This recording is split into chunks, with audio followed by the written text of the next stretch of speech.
You didn't know? Your ass better call somebody.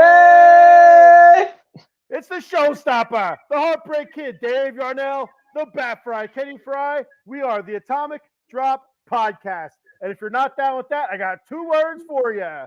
Suck it! What's up, everybody? Good Saturday, Sunday, whatever the hell day it is, night. It's a morning, night, whatever. It doesn't matter. I guess now it's New Year's Eve, Dave. It's officially New Year's Eve. You got a Cowboys win. We're going to be talking a little bit of professional wrestling here. But first and foremost, I wanted to give a shout out and play a quick video. Recently, the Out of the Box Sports Network, we lost one of our top fans, Leland Lynch. Went through some medical issues, and unfortunately, he perished. And so we put together a little bit of a video here, a bit of a tribute. And I'd like to play that real quick before we get too involved in the wrestle talk. So we're going to play a quick video, and we'll be right back.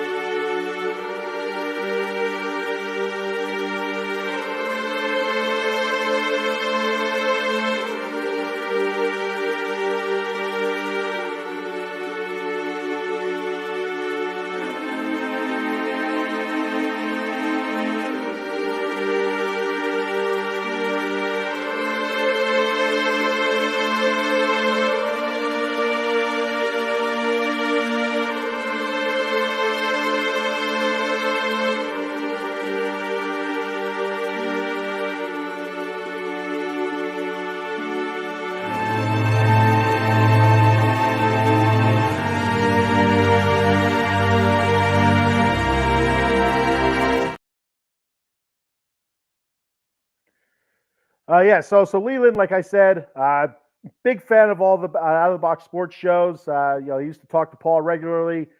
Devout Atlanta Falcons fan, as you can see. So rest easy, Leland. You're in our thoughts. Your family's in our thoughts and prayers. And see you on the other side, brother.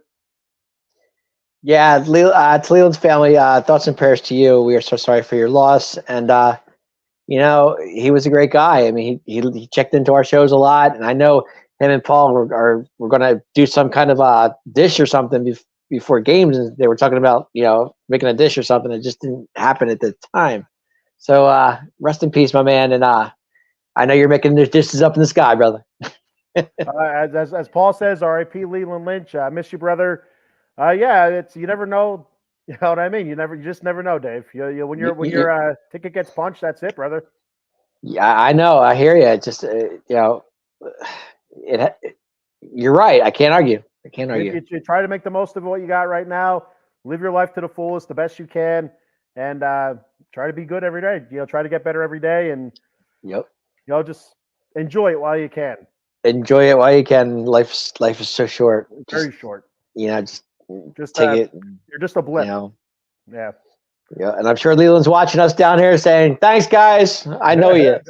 Go Falcons, right? Go Falcons. Go Falcons. All right, brother. So we're gonna kick off some wrestle talk here. A little bit of wrestling. We're just gonna do a year in review. Today, and we're just gonna take a look back to this past year of wrestling, which was a fantastic year in WWE. Awesome year, really awesome year. From pretty much start to finish, if the way you look at it, it's been awesome. So go ahead. Surprises, and we've had Roman with his awesome streak of being champion. Over 1,000 days. Over 1,000 days, right? I mean, he's got there over 500 days, though, or 600 or something. Over 500 days, I think, with the IC championship, breaking honky tonk. Gunther taking that IC belt as long as he did, and he still has it to the day. Yeah. We didn't see that. No, I don't think anybody saw that coming. I mean, so as far as I know, and I remember, Gunther was dominant since his NXT days, but you just don't imagine somebody with his look. He doesn't look dominating or anything like that. He just doesn't have that your typical professional wrestler look, but just so good, so technical in the ring. You just didn't imagine him to have this kind of run with the IC title. As strong as he is, and he's a very good wrestler for his size. And like you said, to continue having that Intercontinental title for the longest time, beating the Honky Tonk Man's record, that means still that does say something. I mean, 100% says something. Absolutely. I mean, especially because that record, lasted for so long. There's so many great IC champions that held that title, couldn't even sniff that record. So I mean, you go back to the titles, like you said, go back to Tito Santana, Randy Macho Man Savage. I mean, the greatest of all time. I think I know Shawn Michaels had it, Razor Ramon. The list goes on and on with that Intercontinental title, and the greatest. Kerry Von Erich held it. Mr. Perfect held it. I mean, like I said, the list goes on and on with this great wrestling, wrestlers, and for Gunther to hold it this long and to keep that belt up the way it is, I give him all the credit in the world, man. He absolutely elevated that title this past year back to the status where it should be. It should be just a notch below your world championship. Your next step when you're the IC champion should be the number one contendership for that world championship, and he's going to get his shot. And I have no doubt that he is going to be a world champion someday, and I feel like someday very, very soon. And I know I missed a few wrestlers. Rick Rude, the Ultimate Warrior. I mean, like I said, the greatest of all time have held that title. And that title is so prestigious to WWE, and they've had it for so long. And at one point, I thought they downed it for the longest time. Oh, my God. So, now bringing it back to where it is, that's exactly where it belongs, right under the WWE Championship. Absolutely. So looking back, beginning of the year, Royal Rumble was a great Royal Rumble match. We had some awesome spots. I'm pretty sure. So my memory is really bad, Dave. But I'm almost 100% positive that this past year's Royal Rumble was the spot where you had Logan Paul and Ricochet do their slingshot off the ropes and collide. Yes, awesome. Absolutely unforgettable spot. That was an amazing spot. Now that you say that, the two great athletes, acrobatic athletes, I should say, just put it in that perspective, and Ricochet not being a top card guy. I mean, just being a middle card the way he is, and to put a performance on like that with Logan Paul, who's not really a professional wrestler. You don't see Logan Paul on a daily basis in the ring, but it was, like you said, it was a great match. It really was. It was phenomenal to watch. Well, I'll tell you what.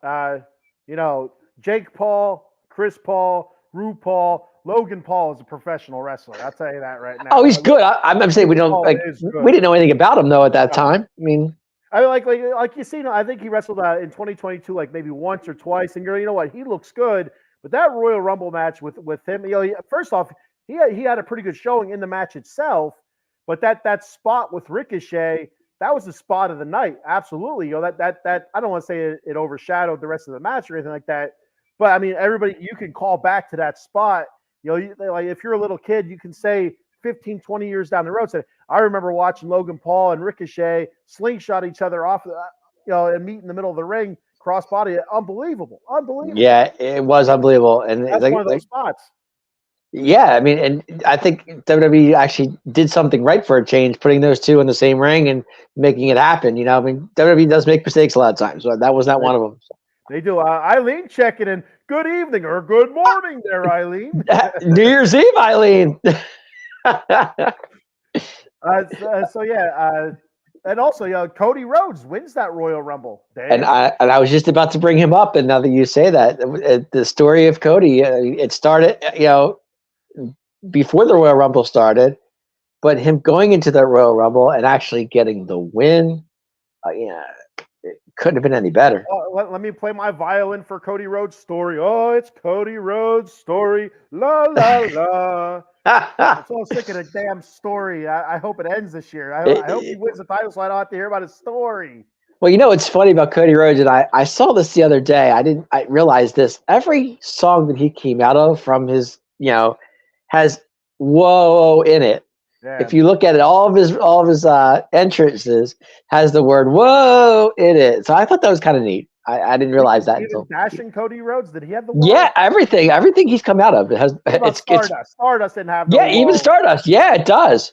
It does. It does. All right, I can't wait for Stardust to come back. That's what I'm waiting for. Actually, in the song itself, it goes whoa, then it goes back. Yeah. Oh, that's cool. I didn't realize that. Yeah, I didn't either until I saw it the other day, and I was like, oh, I had no clue. The way I just saw that, I was like, that was kind of cool. There we go. Paul Spencer says, I still remember hearing the clash when Ricochet and Logan Paul met in the middle of the ring midair. Paul was all about that too. Paul, when that happened, he was all over that. I'll tell you what, Paul, he's not really like a wrestling fan. He checks it out now because of the Atomic Drop. He hops on here every once in a while. He checks that because of the Asians. Come on, get it right. Well, who doesn't? To be honest with you, from Nakamura to Asuka, who doesn't check it out for the Asians? And of course his girl that he just got. But I mean, Paul checks out. So when Paul has a reaction like that to something that happens like that, it's a legit reaction because he's a big UFC guy. You don't see shit like that, on any other programming besides professional wrestling and in a WWE ring like that. It was like watching two cars collide. It was awesome. Wow. Never thought I would see something like that. No, not in this. I mean, you thought that the Mick Foley going off the cage was bad. That was that was a car crash, man. Eileen says New Year's Eve. I hope to be slightly tipsy this time tomorrow night or later on tonight. Oh, look at Eileen getting a little tipsy on this big man. I don't know about that. You go get it, girl. Get yourself some tipsiness. Just be safe. That's all we care about. Be safe. If you're out and about, use a DD, designated driver, or Uber, or do it at home so you're good. It's hitchhike, whatever you have to do there. Lyft works, Uber works. We also had Rhea Ripley win the Women's Royal Rumble as well. It's amazing. She's really made a name for herself in this business. And that Royal Rumble started off the year of Rhea. It was the year of Rhea. Yeah, winning that Royal Rumble was huge for her, and that's where she just took off. Because if you remember, she was dealing with Charlotte for so many years, and couldn't get over that hump against the Charlotte deal, and Becky deal, and all that other. It was tough for Rhea to get over that hump, and excuse me, and winning that Royal Rumble was huge for her. It really was. It was, put her over the top. That gave her the championship opportunity against a champion of her choosing, which we all know, which we'll get to in a little bit, was Charlotte. And for Cody, that gave him the championship opportunity, which he chose was going to be Roman Reigns. And we'll get that when we talk about WrestleMania. But also one more thing from Royal Rumble, we had Sami turning on Roman Reigns and the Bloodline, and and he eventually gets his title shot at the Elimination Chamber in his hometown or his home country. I think it was his hometown, Montreal, Quebec, Canada. But that's when Sami turned on the Bloodline. That's when he hit Roman in the back with the chair, and right. I believe that's true. Right. I think was Royal Rumble the night they won the tag team titles? No. Okay, I didn't think so. I wasn't. Well, are you talking about Sami and KO? Sami and KO, yes. They won it at WrestleMania. That's Mania. Okay, that's right. Okay, I was there. I got my main events confused there. But that's where it started. That's when Sami, because you see it leading up. You had the Sami Zayn trial in the end of in the beginning of 2023, right before the Royal Rumble. Roman wanting Sami to prove himself. Jimmy not trusting Sami, Jay, sticking up for Sami and stuff like that. And eventually, Sami turned on Roman. So yeah, he put that chair in his back. Remember that was he did. He said he's like I'm sorry, and then he got super kicked. And so can you blame Sami? I mean, they didn't trust him in the first place, and now he was trying to fit in with the Bloodline. It just wasn't working. They treated him like an oos. They treated him like a brother. Right. Well, they all did except for Roman. Roman was the only one didn't want him there. If you think about it. Well, Roman's one that made him an honorary oos. It was Jimmy that didn't want him there. I'm sorry. It was Jimmy. You're right. It was Jimmy who didn't want him there. But and Solo mean mugs everybody, so you don't know what Solo's thinking. Right. You don't know Solo. Right. Right. All parts of the day. Yeah, he's that mean mug look. Whether he's eating Honey Nut Cheerios, or he's taking a crap, or he's winning a match on WWE television. He has the same mean mugging look, no doubt. Yeah, that's true. Mean mugging Samoa. Mm-hmm. So moving on from the Royal Rumble, we move on to WrestleMania after Elimination Chamber. You had the U.S. Championship was on the line at the Elimination Chamber. I think that was Austin Theory. You forget Austin Theory had. I keep forgetting. Well, Austin Theory was champ for U.S. champ for a long time. He was. This calendar year, he was the U.S. champion. Yeah, it feels like it's so long ago. Austin Theory was the U.S. champion, but he won. He defended his title in the Elimination Chamber. Now, I think he pinned John Cena. No, wait. You bring up the Elimination Chamber with Austin Theory, which is, and every time I think of that, I think of what Bobby Lashley did when he threw him off that chamber. I will took him on his shoulder and turn. I mean, he twisted him around. I got to give Austin Theory credit on that, man. My man that was a long fall. It was. And I love the Elimination Chamber matches. It's such a cool structure. I think so many different. Like when you have athletic guys in there, so many different things they can do. It's awesome. I love the Elimination Chamber. I agree totally. It's a great match altogether because you don't know who's coming out and with the time limit and all that other stuff. Yeah. But got a comment here from Paul real quick. 2023 is the year of Asian power. First Nakamura had chances, then Asuka held the title, then Io Sky, and finally Kairi Sane. Absolutely, yeah. The Asians were very, very prominent in 2023. Bringing back the poison mist that Asuka brings back and Nakamura is using now. I love it. I love the mist. What does the mist remind you of, big man? Spit. Well, yeah, but who originally did it? Whenever I think of the mist, I think of like Ricky the Stag. I think Ricky Steamboat, didn't he use? No, the Great Muta.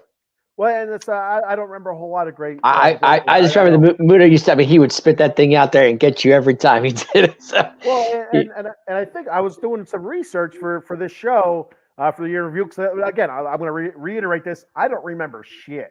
I mean, day to day is a struggle. No, I'm saying back in the NWA days, the Great Muta, man, he'd be spraying that shit all the time. So, but no, with Ricky Ricky did it when he had the what was it? When he carried the animal, I forget what it was. It wasn't a dragon. It was something like a dragon. It was a lizard. I don't know. A lizard. Yeah. I remember him. And he would blow it up, and then all the flames would come out when he did it. Yeah. But that's what I remember. So I think beginning of this year, I could be wrong about this, but I was doing research. Nakamura was the Great Muta's last match of his career. Oh wow! Was the beginning of this year? I believe that's what I read, and it's unprecedented because WWE does not let their talent go outside of WWE to wrestle, and for Nakamura to be able to do that is amazing. It's unprecedented, and good on WWE to do something like that for him, for the Great Muta, and for Japanese wrestling because that's a big thing for Japanese wrestling. That's one of the biggest stars ever. The Great Muta and Nakamura before he came to WWE was one of their biggest stars recently in New Japan Pro Wrestling. So yeah, I mean, bringing back the spray thing, I love it. It's back. It's great to see. Cody got it a few times. Cody really took a shot. I mean, he took a lot of it that couple of times from Nakamura. So yeah, so you might be able to answer this, Dave. I'm not really sure. Did Sting ever use mist? I don't think so. I don't remember. It seems like out of character, but I'm not sure. I'm not. I Sting ever doing the mist thing. Not to my knowledge, anyway. He might have once or twice. Because like now, I'm picturing in my head. I could almost see him doing it, but I don't know. Maybe he did it when he did the NWO Red thing. Maybe I don't know. Black and Red. I don't know. I feel like maybe he did because I could almost picture it, but I'm doubting myself. I'm with you on that one. I don't know. I don't think so. Yeah, that's something we'll have to do a little research on. I don't know. Yeah, well, hey, I don't remember Sting ever doing that, but okay. I don't remember either. So then we fast forward to WrestleMania. We have Sammy and KO. First time ever. I think it's the first time ever I read tag team titles were on the line in the main event of a WrestleMania, and this was night one. So now WrestleMania is 2 nights, and you can have stuff like this, but they're the main event of night one. Sammy KO versus the Bloodline for the Usos tag team titles. Yep. So Sammy KO that match was awesome. That really was. Awesome. That match was awesome. It's just go ahead. No, I'm just saying it really was awesome. It was fun to watch, and the crowd was just with Sammy and KO the whole time. I mean, they so wanted them to win those tag team titles, and for WWE not to disappoint us with that, I thought that was great. Well, I mean, Sammy was so over. He was so over because he not only he turned on Roman, he was over to begin with in the Bloodline. They loved him in the Bloodline because he was so funny. But he was over with with the Bloodline. Then he turns on Roman. He's over even more. So now he's out of the Bloodline. He's kind of wreaking havoc a little bit. He has that title match at the Elimination Chamber against Roman Reigns, which was an awesome match to begin with. Yep. And he doesn't win it, but just a terrific match from start to finish. Very physical. Yeah, I mean, Sammy wore the bruises on his body and in his hometown, so he was over. Being able to reunite with KO and going and winning those tag team titles was, both those guys, were super hot that night. Yeah, they really were. And we said before, the fans were just so with KO. I think the fans were just excited that KO and Sammy were back together again. It's what they wanted to see. And for them to go win the tag team titles, it was a perfect fit. It just was. Beating the Bloodline. Bloodline was due to lose anyway. So, Yeah. Sami Zayn is a crowd pleaser, and the fans do love him. That's for sure.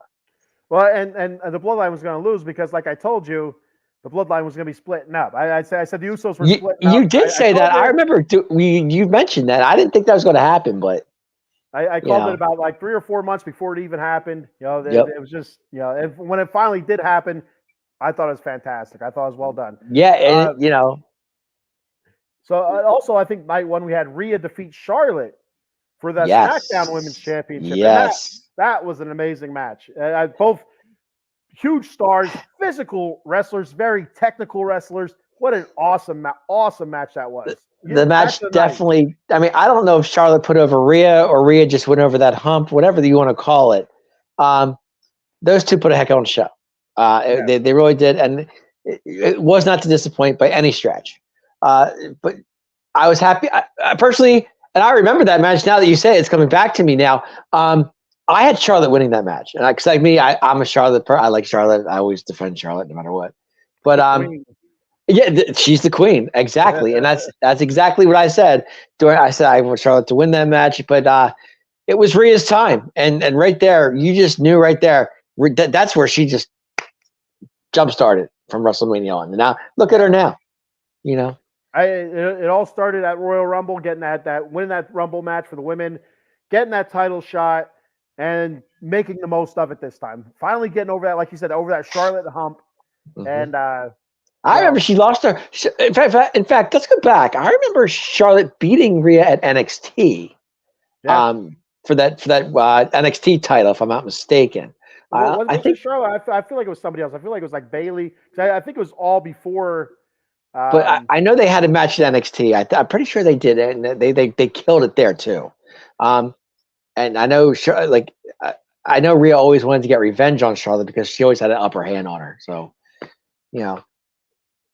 good for her. I'm happy for her. I really am. And Rhea's on a run right now, man. She's hot. Paul says Rhea at Royal Rumble spent 1 hour, 1 minute in the ring. Insane. That is true. He's absolutely right. Yeah, like if you look back to the Rumble, you had Rhea, like you said, in for 1 hour and 1 minute. She was number one. She was number one. That's why. Oh, was she number one? I think she was the number one. She was number one in the Rumble, if I'm not mistaken. Gunther was also in for over an hour in the Men's Royal Rumble. Yes. I mean, so that was, I remember him having an impressive showing as well. The final, I don't remember who the final four was. I think it was AJ, Cody. I want to say AJ, Cody. I want to say, was Seth in there too? I don't know. Seth was already champion, wasn't he? Or no, he won the championship at WrestleMania, didn't he? WrestleMania, right? He wasn't champ. No. No, yeah, he was already champion at WrestleMania. I don't. He was already champion at Royal Rumble. Seth, Cody. I don't remember the other two. To be honest, was it Drew? Maybe Drew was there. It might have been. It might have been Drew. That's a possibility. Because AJ was eliminated by Karrion Kross. Kind of remember that feud a little bit. What was it Edge? I don't remember. Dave, I ain't gonna lie to you. I can't remember. It could have been Edge. I think Edge, because I know Edge was in there too. I know he came in there, so I don't know. Maybe. Night 2 of WrestleMania, you had Roman and Cody. A good match there. Of course, you have your typical bloodline shenanigans. Cody got robbed. I mean, and so it's the same reoccurring theme. With the bloodline and Roman Reigns championship matches. There's always, somebody interfering, and it's really annoying. And sooner or later, it's going to backfire.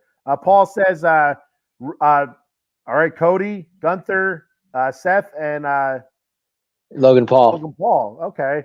I thought Seth was in there. I thought he was. I wasn't sure. I thought AJ Styles was part of the Final Four, but I guess I was wrong. Nah, I don't think that was. I think Styles was hurt, wasn't he was hurt just recently. I don't think he was hurt for the Royal Rumble. he? Okay. So you had Solo Sequoia, and I think it was I don't know if Jimmy got involved at all or Jay, but definitely Solo was involved. And then KO and Sammy came down to help. So Jimmy was involved because they came down and they Jimmy was involved. Yes. They attacked Jimmy. They got Solo out of there, and I think if I remember, KO stunning maybe or doing something to Roman, getting Roman down. But KO stunned. Yeah, KO stunned Roman, and then right, and then the Bloodline came in, and Roman. Did he have him in the guillotine though? Like in that big, like he couldn't get out of it type deal that he always has. That Matt, because I know he always has that that lock that he puts on everybody. And I think that's what wore down Cody. That's how Cody lost. If I'm not mistaken, I think that's how it ended. And it was a bummer because everybody's talking about Cody's story finishing it here, and Cody went for the code breaker. Cody went for the code breaker off the rope. Went to go slam, and I think Roman caught him, and then that's where he got him in that lock that he does all the time. And I think that was the ending of it. Pretty sure. Well, and during that match, he hit a couple Cody cutters, and I think he had Roman down. He was pinning him, and Paul Heyman distracted the referee, and the referee turned his attention there. Then Solo gets involved and all that other stuff. So I think a spear. It was a spear to end it. I think a spear to end it is what it was. But no, it was a great match though. It really was a great match. Also, we had the last time we seen Finn Balor as the Demon. We had Finn Balor Demon versus Edge at Hell in the Cell. That was actually remind me of that one. I know it was good, but it was a Hell in a Cell. Hell in a Cell is always good. Edge won that match, didn't he? Edge won that match. He retired. I thought he did. He retired the Demon, Finn Balor. Because I think that was Finn said if you lose, that's the last time you'll see the Demon. Something like that. Okay. And so he lost that match, and that was kind of like your Judgment Day Fallout type of match because the creator of the Judgment Day was Edge, and they eventually turned on Edge, and that's kind of I think that's how that storyline even went into WrestleMania was Edge versus the Judgment Day kind of thing, and it was Finn Balor, Hell in the Cell, the Demon. Yep. And to this day, and I know Edge is no longer with WWE anymore, and I understand that, but he kept saying, "I will end Judgment Day. I will be the man to end Judgment Day." Well, guess what? I'm still waiting for that. He will not be the man to end Judgment Day. Well, he did say that before he left. Though. I remember him saying, I think it was an interview or something. He goes, "I will be the man to end Judgment Day." So. Paul says, "How can you forget the Spinneroonie from Booker T in the Royal Rumble?" And so I forgot that's right. I forgot. Booker was in the Royal Rumble. That's right. That's what he looked pretty good. He looked put together pretty well. I mean, he's active. He works in the Performance Center with talent and stuff like that. Also has his own wrestling school down in Houston, Texas. So Booker's still in shape, and I forgot he did. He was in it, and he did the Spinneroonie and stuff like that. I forgot all about it. Booker can still go, but I'm sure he can still go to this day. I mean, but I don't know. It's tough. It's tough to see how these old timers come back and do something because I can't get into it anymore. It's just, as a surprise entrant, I have no problem with it. They're not going to win. But it's a nostalgia part of it when they come down. The people go nuts for it. They're in there. They might eliminate a guy or two before they get eliminated, but they have their moment in the sun again. And, it brings everybody back into the match a little bit. So it does. Absolutely. And I mean, don't get me wrong. It's fun to see, the old timers come back every once in a while. I'm okay with it, but there's so much talent in that back there. Bring out these young kids. Let them play. Let them do their thing, But again, for Royal Rumble, you want that pop, you want that surprise. If you bring out, is Booker T a surprise to you? Well, yeah, he was for the Royal Rumble. He was, yeah. Like Mm. you weren't expecting Booker T in the Royal Rumble. Granted, when Okay. he came out, you didn't think he was winning the Rumble, but like, oh shit, it's Booker T. How about that? And then Spinner Rooney, the Right. Well, five what times, wrestler couldn't five make it that they had times. to put Booker T in the match? Uh, I mean, that's the way I look at it. Um, also from night 2, you had the best match of the weekend, in my opinion. And in my opinion, could be voted for match of the year was Gunther versus Drew versus Sheamus for the IC title. Yes, that was amazing. What a freaking match, man! What a Yeah, match! you And had so, 3 powerhouse guys in that ring right there. and then I love slapping the shit out of each other. think Drew took the worst of it, though, didn't he? I don't know. So I went back and I rewatched some of it because I was a big fan of the match, and that was the only match from night 2 I watched because Mhm. I worked that night. And it's a Sunday night match. Night 2 was so I missed pretty much all of night 2 of WrestleMania, but that is the one match I went back and watched, and then I had to rewatch some of it because I remember that was an awesome ass match.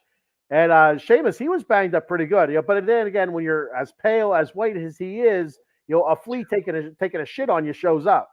So, but he was all pink and scratched, and I remember that, but I'm saying I knew Drew took a beating in that match because he was hurt for a while after that match was over.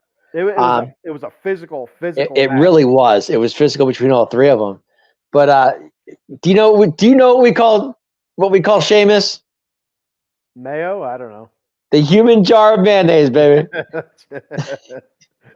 I dig mayonnaise, so I dig Sheamus. Sheamus is one of my favorites all time. Oh, Sheamus is great, and he'll always be known as the fastest WrestleMania pin in history. Yeah, defeating Daniel Bryan. That is correct. See, your WrestleManias, big man. Well, he was too busy smooching AJ Lee in the corner. Right? Is that what it was? That's right. He was. Yes. AJ Lee in the corner. Referee ready to go. He turned around. He got a bro kick, and 1, 2, 3, done.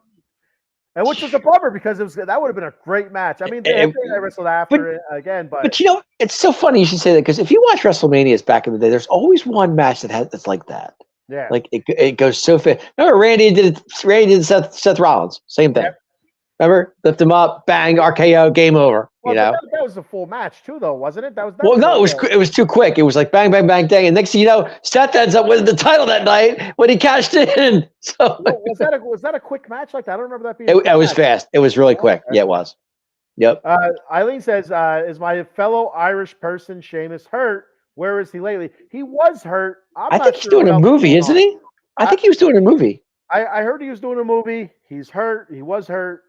But also his contract is coming up. I don't know if it's later in 2024 or after WrestleMania, something like that. But he does have a contract that's close to expiring. So hopefully they re-sign Sheamus because I want to see more of Sheamus and get him back in that title picture. Sheamus can take time off. He'll be back in the Rumble, I'm sure. I hope so. I mean, everybody comes back in the Royal Rumble. It's just that's the one pay-per-view where everybody can show up because they're going to jump in there somewhere. Yeah, absolutely. If you want somebody to return, you want a pop, bring him back at Royal Rumble. So I think I always remember John Cena's return at the Royal Rumble. Nobody expected it, and all of a sudden, you heard that music hit, the place went nuts. So I just saw something today. They said that a former champion is going to be coming back at the Royal Rumble. The first thing that came to my mind, Sheamus. You know what? and the Keep It Real ladies, Destiny and Cindy, they posted that question to our group chat. I think that's where I saw it. Group chat. I actually seen it before they posted it because I get Twitter updates all the freaking time, which is annoying as shit. And Triple H put it out there that he said he cannot confirm nor deny that a former champion will be at. It could be Sheamus at that night one. At night one, that's what it is. Right. Night one. I mean, there could be. I mean, it could be anybody at this point. But I think Sheamus is I think that would be my guess. Well, and they said possibly Sasha Banks, which would be awesome to see her back in WWE. Well, it's funny you should bring her up too. Not to cut you off, big man, but I did hear that they had meetings and it didn't go well. But that doesn't mean anything because it didn't go well with Randy either. So who's to say? I mean, she needs a job, I guess. If she's talking to WWE, she needs a job or she needs money or something. So I could see her coming back and doing something with Bailey. That'd be fun. Again, Yeah, we've seen absolutely. that before, or even something with I don't even know, like, whoever. It doesn't matter who it is. I like Sasha. I'm a big Sasha fan. I think she's a very good wrestler. I really Very do. good. Very Very good. good. She's good in the ring, um, and she's good on the mic too. Yep. And I mean, she can go. But actually, her and Bailey again, I'd be okay with that. I really would. To start, if she did come back, that's the program I'd want to see her do to start, and then work her way back to the top. Just kind of get back and like knock off the not knock off the ring rust 'cause she's been wrestling, but kind of Yeah. remind everybody who Sasha Banks is that maybe doesn't know that Sasha Banks was wrestling, in Japan or wherever she's been. They like, hey, yeah, where's Sasha been? We haven't seen her in a while. Kind of reintegrate Sasha into everybody's WWE brains. Could you see Sasha and Bailey being like kind of like an Edge and Christian type deal story? Oh, absolutely. Because they've been not even Sasha Bailey, but Sasha and Charlotte Flair as well. They've Right, been exactly. You know what I'm saying? those three ladies have been at each other for years and years. Paul says it's Sasha Banks. They booed her on a Japanese telecast, and she's not happy over there. So, Well, Sasha's never happy when she gets booed anywhere. that's why she left the WWE in the first place. I'll tell you what, Dave. I got booed at a Sears the one time, and I wasn't happy about it. So I understand. So I get it. It happens. Now, actually, Sasha was a part of that. Her and Naomi situation. Yeah. Yep. If you remember, because Naomi was going to leave, they were tag champs, and then the stuff hit the fan real quick in that situation with those two. And so the stuff that you read online was that Sasha was pissed that the way they were using her, which I agree with. She doesn't belong in a tag team championship match. She belongs in a world championship match. Totally agree. Putting her with Naomi, Naomi's all right. She's not a Sasha Banks. I mean, no, she's not. No. So Naomi, that glow stuff had to go. I was tired of seeing that crap. I couldn't take it anymore. Yeah. Well, with that glow shoes, the glow whatever, the glow stuff. I'm not gonna lie, Dave. I'm not gonna lie. I wanted a pair of those shoes. Are you kidding? I thought that would have been kick ass walking around with my shoes all lit up like that. Hell yeah. You can spot you a mile away with those things on. Hell yeah. Oh, size man. 13 double wide light up shoes, man. Oh, geez. Only you. I'd look like a freaking airport if I ran. Oh, Lord. There goes Big Man with the clothes shoes on. Oh, man. I've had some laughs tonight, let me tell you. Well, yeah, from Cowboy stuff to this. Right. From the post-game show to this, I'm just full of laughs tonight. Yeah, you had the Dep 215 boys with Chainsaw Paul Spencer. Paul. And Pom Pom Dave Yarnall. There you go. The showstopper, the Pom Pom guy. The Pom Pom guy, Dave Yarnall. Hey, man. It is what it is. Somebody has to do right. it, right? That's right. All right. So also from Night 2 WrestleMania, had Bianca defeating Asuka for the Raw title. So that's also, I think, when I discovered when I was told that Bianca's hair was fake, which I still don't believe. It is. Well, yeah, you can say it all you want, Dave. Doesn't make it true. Shit, man. Don't get me started with that. Bianca. I am so sick of Bianca. I can't take her anymore. I'm tired of her. Oh, there we go. It's about time we got Dave, sick of something. Here we go. I've been tired of Bianca for a while now, about a year. Her gimmick to me is just the EST garbage. I'm just tired of hearing it. Yeah. As great as she thinks she is, she's not. I mean, she's good in the ring. I'll give her that, but it's just it's time to move on with that EST crap. Yeah, I am the EST of WWE. Give me a break. I'm done with it. I don't even know what the hell EST means. I'm still struggling with that. I'm afraid to ask. I don't want to look old. As in BEST, but EST, I guess. I don't know. I'll maybe Bianca for the B. I don't know. It doesn't make sense. Bianca, yeah, exactly. I thought like established. I'm like, what the hell does that mean? She's established. What the hell does that mean? I don't know, man. Eileen says for night one, maybe Batista. People were thinking it might be Batista. I don't think so. I don't see Batista. I don't see Batista back in the WWE ring. I don't think he can go. To be honest with you, I don't think he can go anymore. I mean, his skill. I mean, his what's the word I'm looking for? Skills aren't there anymore. I guess that's the word I'm looking for. Yeah, I would think that they're probably passed as well. I mean, Eileen says, "Ooh, Dave's claws are coming out." Wow. I'm not. Nah, man, I'm not coming out of anything. I'm just not a Bianca fan, Eileen. I never was. I mean, I was at one point, but I grew on it. I grew on it big time. You know.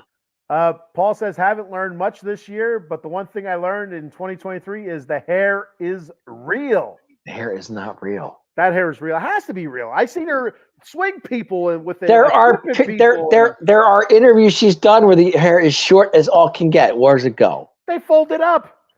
Oh Lord! You're like they women do all sorts of crazy shit with their hair. They like I don't know, roll it up or maybe call Montez Ford. He'll tell you. Why are they together? Yeah, they're married. Oh. Well, I'm gonna have to ask him later on. Yeah, next time you see him, let him ask him a question. So, and Eileen's on the other side of the fence. That hair is not real. Bullshit, Eileen. See, Eileen's on my side. I call bullshit on that one. It has to be real. She's. Why don't you put a poll up on the show and say if it's real or not, and see what you get? She whips the crap out of other people with her hair. That has to be real. It would put a poll on the show. Is Bianca's hair real? What percentage you get? You know what? I'm going to do that on the Twitter. I'm going to do that on the Twitter later on. You do that. Knock yourself out. Andrew Sverchek checking in. What's up, Andy? How you doing, Andy, brother? what's up, buddy? Thank you for checking the show out. Thank you for commenting. Andy says, Ken, not totally on topic. Hey, Andy, this is Out of the Box Sports. We'll talk about anything. Anything. But there is a documentary on Amazon Prime called 350 Days. Lots of old timers on there talking about how tough it is being on the road so many days a year. Pretty interesting. Yeah, like you hear about that. Like, so nowadays, the wrestlers, there might be out there 185 to 200 days a year wrestling at live events, and also TV and stuff like that and pay-per-view premium events.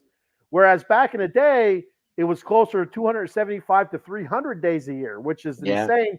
And not only that, but they're also driving town to town. Whereas nowadays, a lot of the wrestlers, especially the bigger ones, they have these huge vans and buses and stuff like that, and also flying in private jets. I remember the days back in when they did WWE the Spectrum Wrestling back in the Philadelphia days, Philadelphia Spectrum Wrestling, and the wrestlers would come out of the tent or out of the tunnel, whatever, go into a car and just go to the next city. Yeah. It was like, or go to the hotel and then go to the next city the next day. They weren't in no buses. They didn't have no, not that they have now. Yeah. I mean, they didn't have them back then. It was like they jumped in the car and went, and the car driver, whoever that was, took them to the next city, man. Next show, Andy also says, just want to throw that out there. Past his bedtime. Good night, Andy. Happy Andy New going Year's. Bedtime, man. Andy, happy New Year's Eve, brother.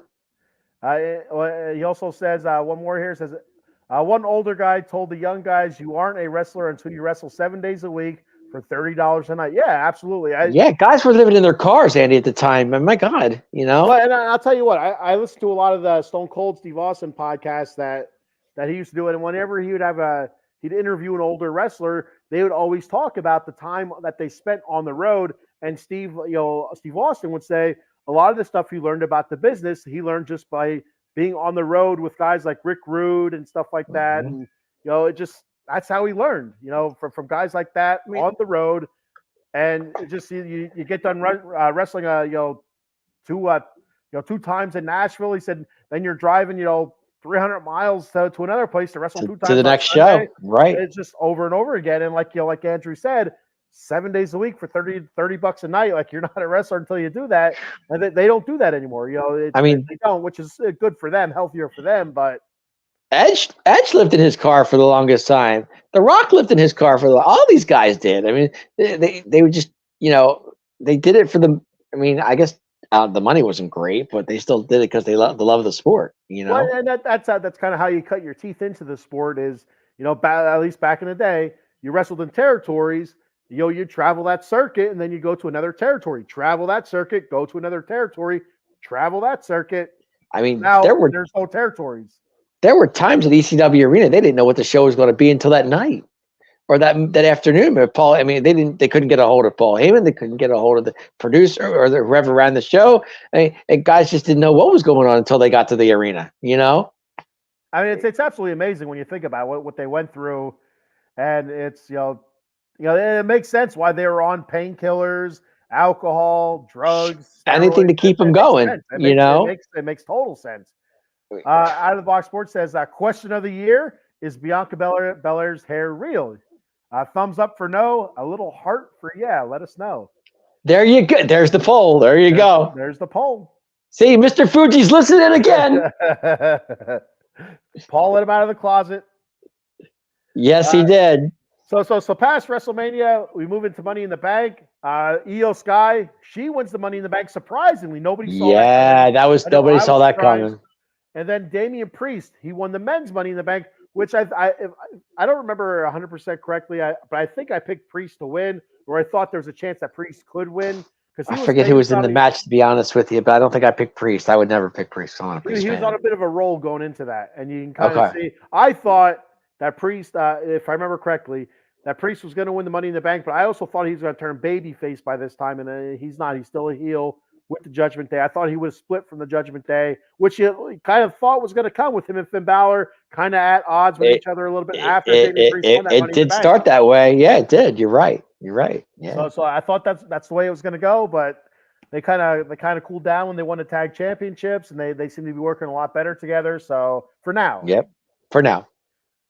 So that takes us into SummerSlam.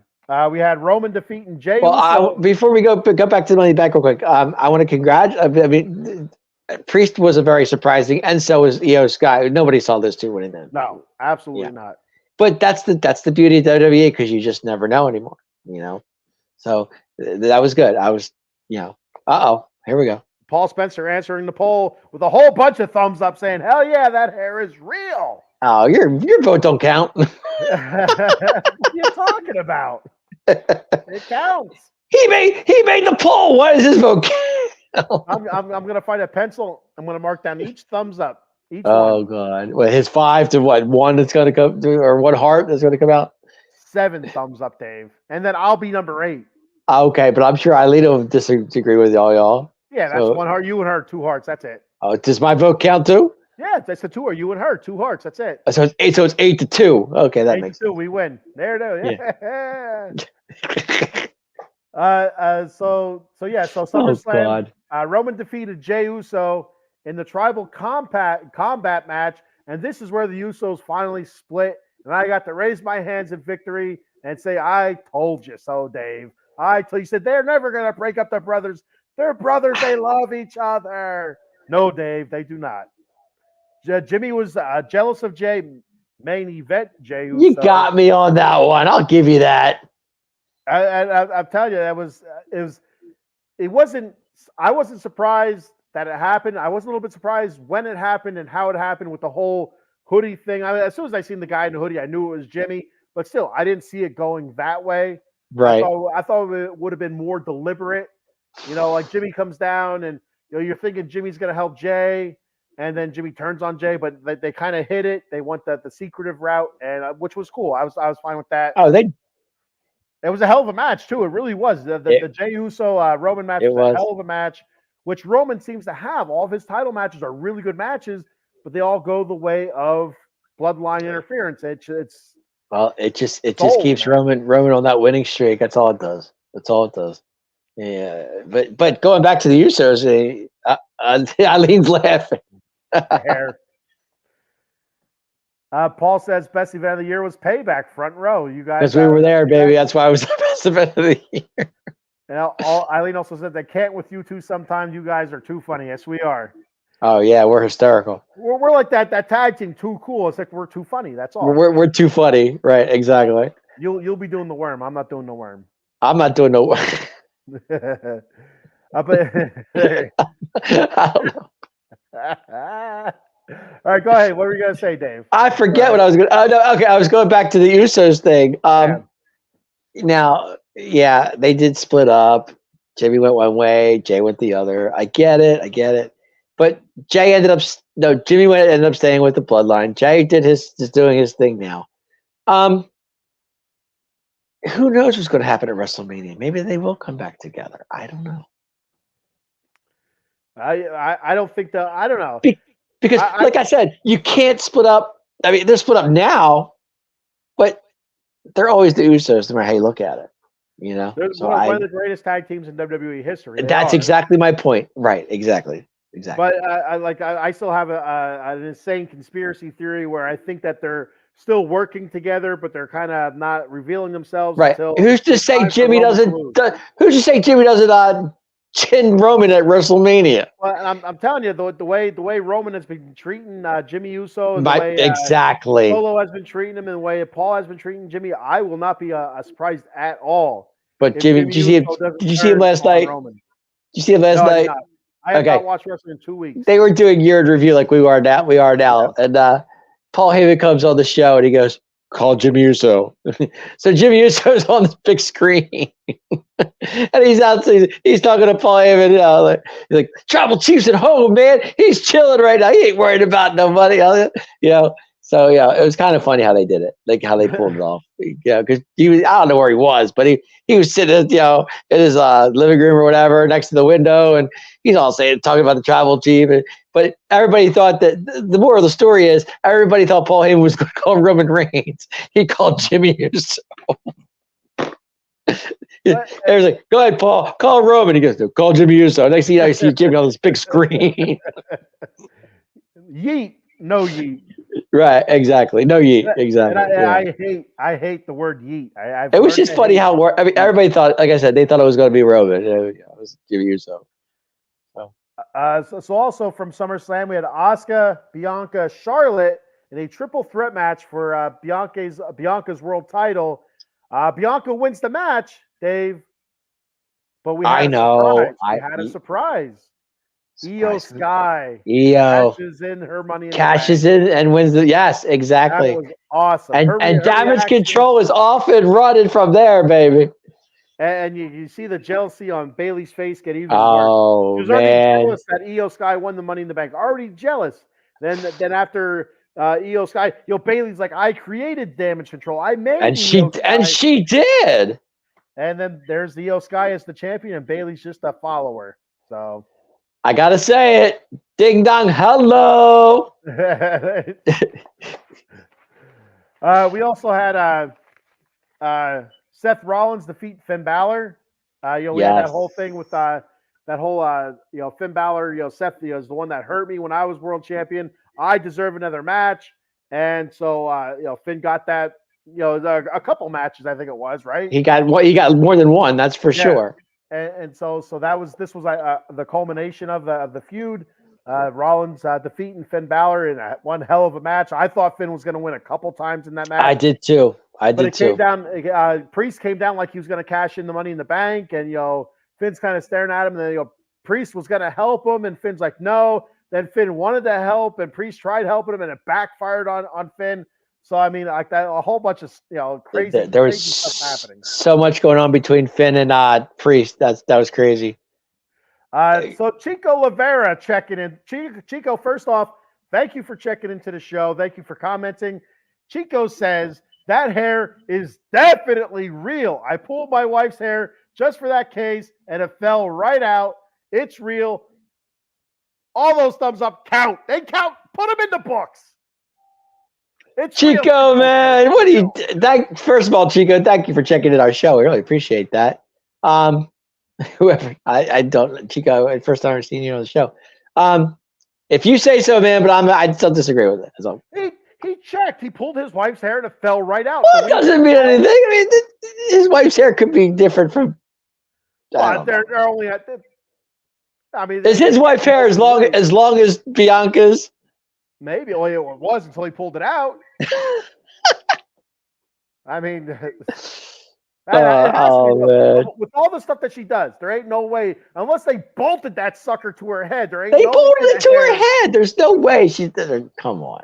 There's no way that hair is not real. It would have came out. Or part of it would have came out. If it's stapled in, it's not coming out. They staple it to her head? Yes. With like a staple gun? Yes. Like some Mick Foley shit right there, man. So no, hang on a How do you second. think Now, it stays in there? Dave, in the words of When Paul they pull Spencer, that we're thing off the in the rails. ring, We're off the rails here, man. come on, man. When they wrap it around the ring, around the rope, you really think that's going to happen? Real? Yes, it's real. It did come out of her. I'll tell you, I watched, I think it was Natalia. It might have been, I think it was an Italian. One of the women wrestlers wrestling, and a big chunk of their hair flew out. Is part of their weave or their wig or something. I've never seen that with Bianca. I've never seen any part of her hair come out. So it has to be real. There are pictures of her and Montez Ford together where she's actually with short hair. I'm telling you. She slicked it back in the back, and there's a ponytail. You can't see it. Chico says, all I know is it cost me $200 for new extensions and glue for pulling. Oh, Chico, man, $200 for that? That's crazy. Chico, you win comment of the night there, buddy. Chico, you got the comment of the night, no doubt. That's a winner. Eileen says glue. Dave said staple. Glue, staple, it's whatever, it's something. Can you picture, Montez Ford there with some Elmer's glue gluing that shit in her hair? No way. No way. Well, not him. Maybe somebody else. It's their extensions. It doesn't. Right. It's an extension. Exactly. It's an extension. Well, I'm not going to buy it. I'm not buying it. Sorry. Eileen, he's in denial. We can't convince him either way. We can try all we want. He's not gonna go with it. I'm gonna throw my Batman mask on later on. I'm gonna do some sleuthing through the interwebs. I'm gonna prove this right. I can see it now. The Bat Cave is Bianca's hair real. We also had Gunther defeat Drew. Drew McIntyre. Welcome to Raiders Nation. That's all I'm going to talk about in all of my other shows. Bianca's hair.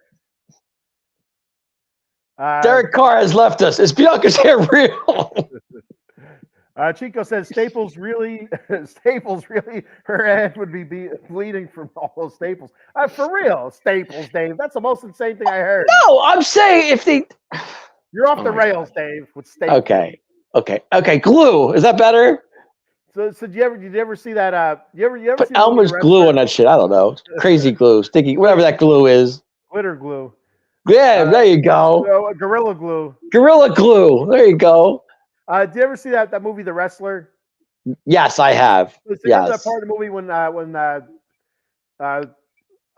Ram, I can't think of his full name, but the Ram wrestles in that hardcore match, and that dude is stapling like dollar bills to his chest. Like there ain't no way Bianca's like with a staple like. I don't know. I know. I haven't seen that movie in a long time though. It's been a while. She's like, oh shit, it's jammed. Got to get more staples or peeling that shit out of her staple head. Glue. It's not the same thing. Don't even say it's not the same thing. It's all part of the extension. I'll leave it at that. One is sticky and one goes inside your body. So Gunther defeated Drew to continue his streak as Intercontinental Champion. Yes, he did. And another great match. I'll tell you what, the one thing, like we said, this is the year of Rhea in the women's division. In my personal opinion, I feel like this was the year of Gunther in the men's division because every match, you could look at almost every single match that he had defending that IC title was damn near a 5-star match. Every single match. Yeah, even with Miz, him and Miz killed it. And even with who was it?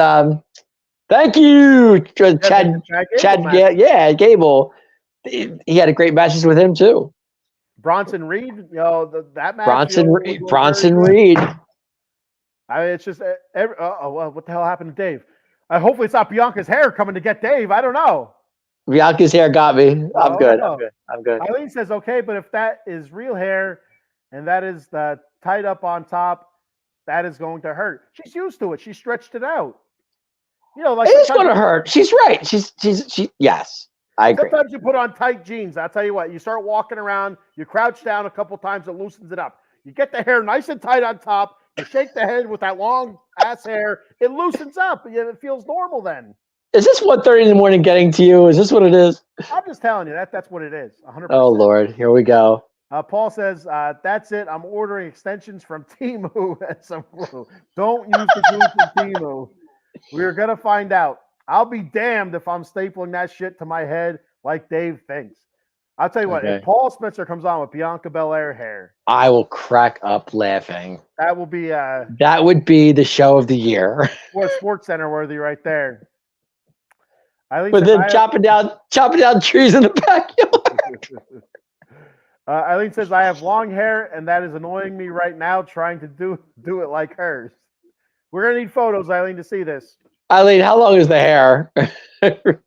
You gotta whip somebody too. You got once you get it all done up like Bianca, you gotta whip somebody. Oh yeah. Okay. So there you go. When she's in the ring, she's doing this with her hair. Okay. Sure. Yeah. Okay. What because it's so long, you're gonna twirl it. Now you got me singing that stupid song of hers in my head. I'm on my own against the world. What the heck is that?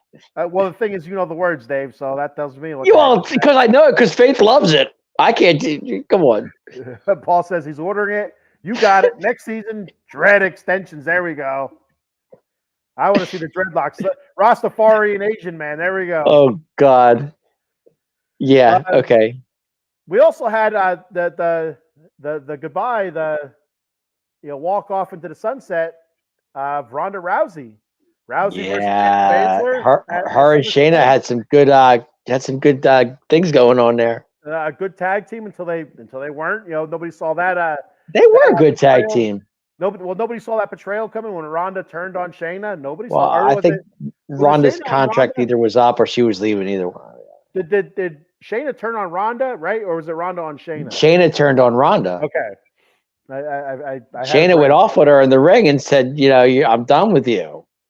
I'm tired of being in your shadow, and whatever the case was. And Ronda's like, "What are you talking about?" Next thing you know, Shayna went off on her, man. I mean, Shayna said, "I've been doing this. You come in. I worked my butt off to where I am now, and all you see is Ronda." She said, "Right, you walked in the front door, and you're sitting there, get a championship match, And I'll tell you what, this is one of those matches where the lead up to it was very good, but the match itself sucked ass. I agree. So that's one of those things. The lead up, Shayna was doing great on the mic. Ronda was doing better on the mic. The lead up to it was awesome, but the match just fell flat. Well, the one promo they did do was great when Shayna was in the ring, and Ronda was all the way up in the press box area, and they were talking back and forth, and Shayna's like, "You're all the way up there talking all this trash," and then Ronda called her a bitch up top of the press box. She takes her feet, puts it on, and does it. You bitch. It was great. It was good. It was good. That's like attitude era shit right there. You're right. Paul says his new name next season is Rasta Asian. There we go. Rasta Asian. Oh God. Wait till you hear the theme music for Out of the Box Sports starting next year once he gets those dreadlocks put in. I'll tell you what, man. Paul Spencer says, "Okay, gentlemen, I got to get a shower and walk the dog. Church at 8:13 tomorrow. Happy New Year's, fellas, and all the viewers. Thank you very much." 8:13. 8:13, exactly. 8:13, not 8:15, not 8:4. 8:13. If you're there at 8:15, your ass is late, and Jesus is watching. So, hopefully, he's not watching this. I think he's watching. He's probably cracking up laughing watching this show. Jesus is sleeping right now. Okay. He got Jesus. He's got some. He's got some work to do tomorrow. He's got some healing to do tomorrow. Right. You got to heal the Dallas Cowboys. You got to heal. We also had the final match between Brock Lesnar and Cody Rhodes. Brock and Cody. That was a pretty good match. It wasn't great, if I remember correctly. It was pretty physical. I do remember the one thing that does stand out was when at the end of the match, after Cody beat Brock finally, Brock coming up and giving Cody some props, a handshake. Yeah, that's right. Now that that's coming back to me, now that you said that. Brock did. It wasn't an F5, that's for sure.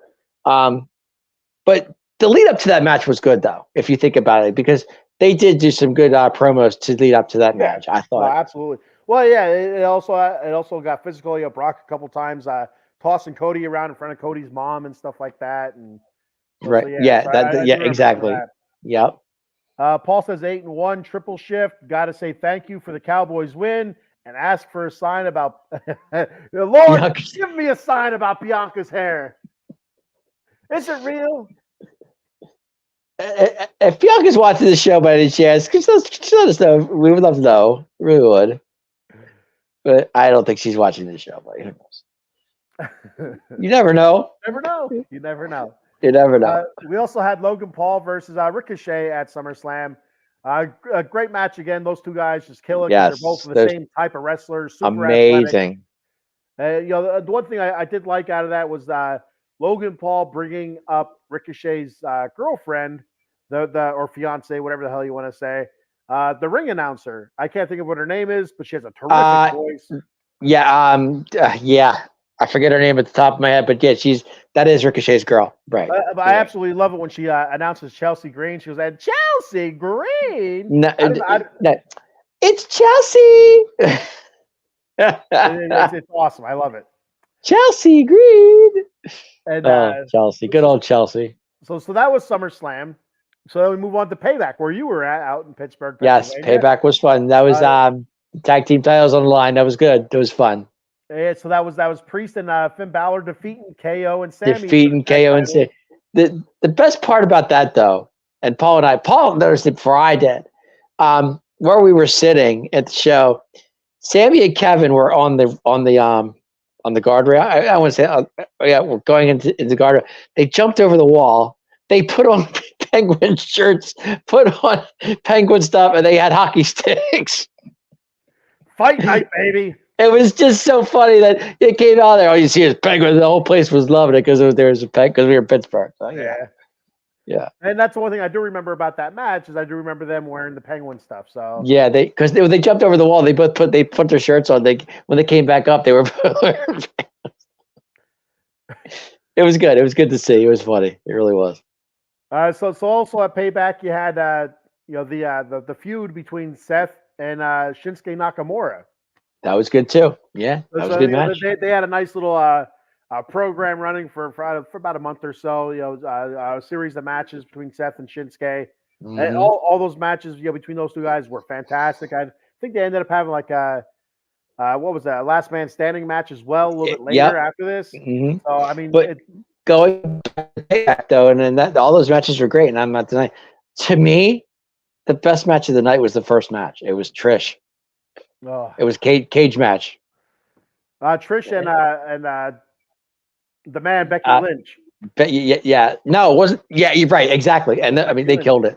They killed it. It was great. And it really was. Old lady Trish had the mask on and everything like that. So yeah, and Becky. It was just. Those two were going at it back and forth, back and forth.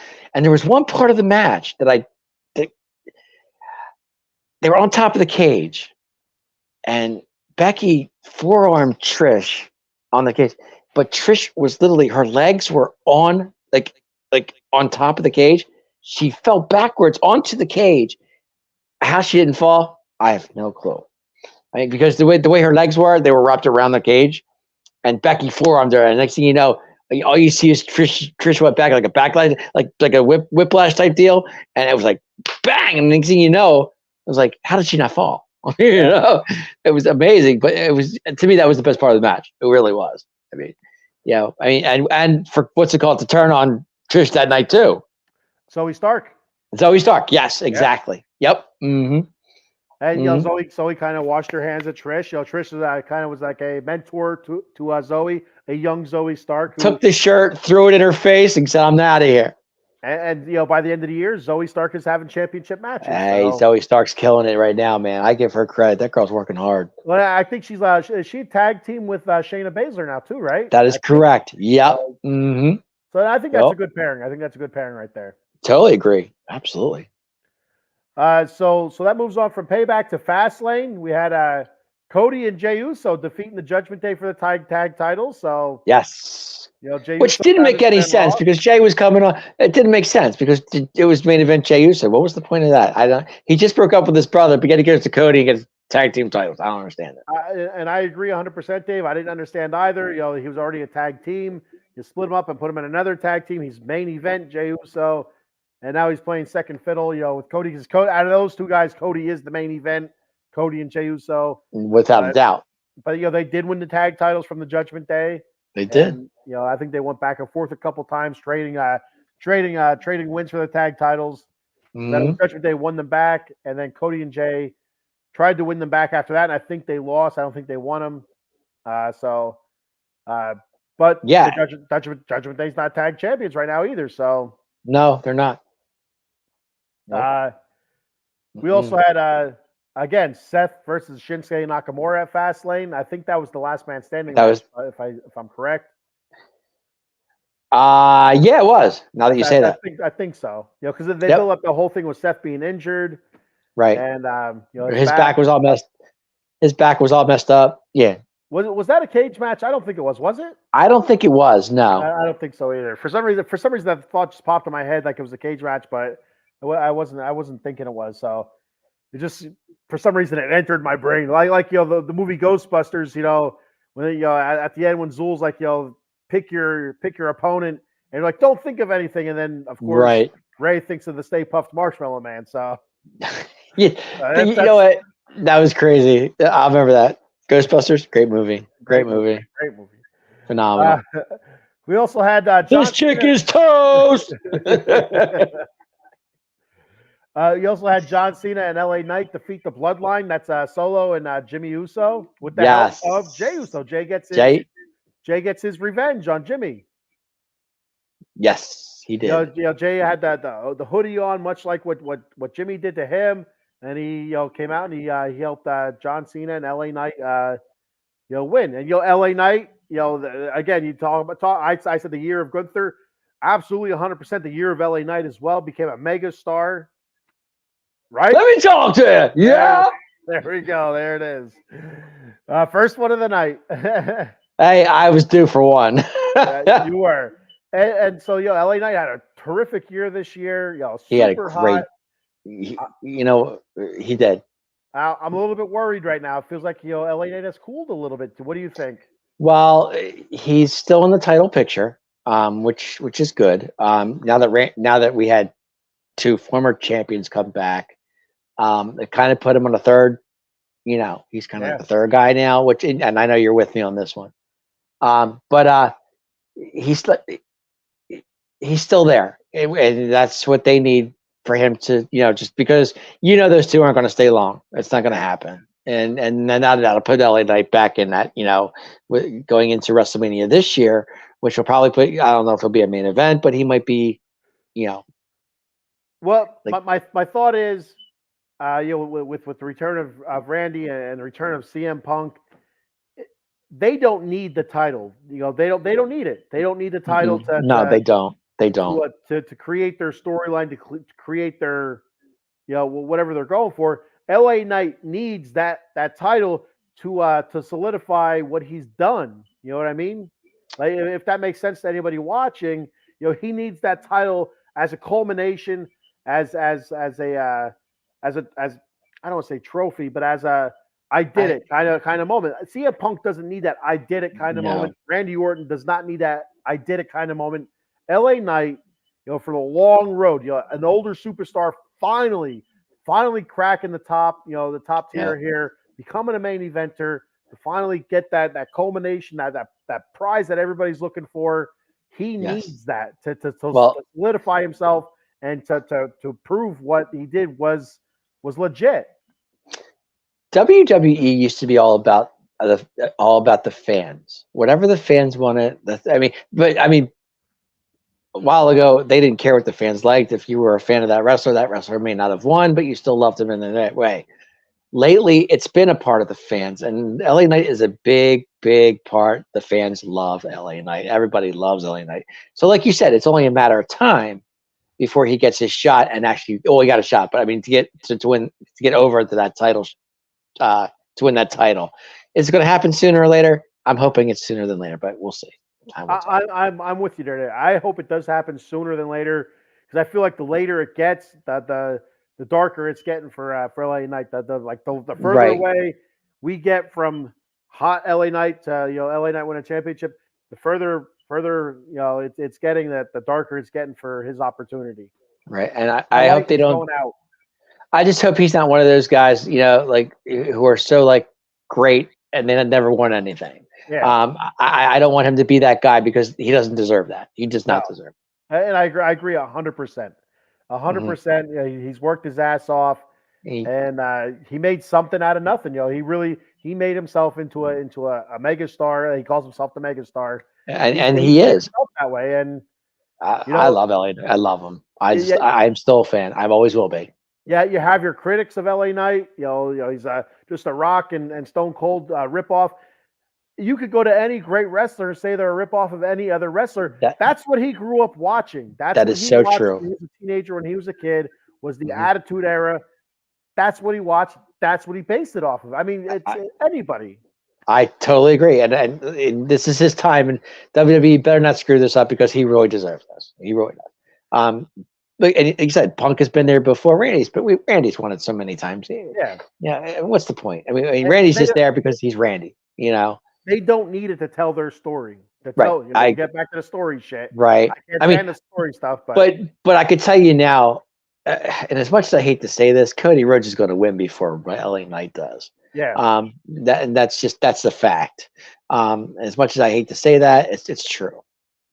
But would I love to see LA Knight? Maybe LA Knight wins on. Who knows? Maybe he wins it one night, loses it the next. That could be one of those things where sometimes they do that. He wins on a pay-per-view and goes Monday Night Raw or SmackDown and loses. But hopefully that's not the case. But we'll see.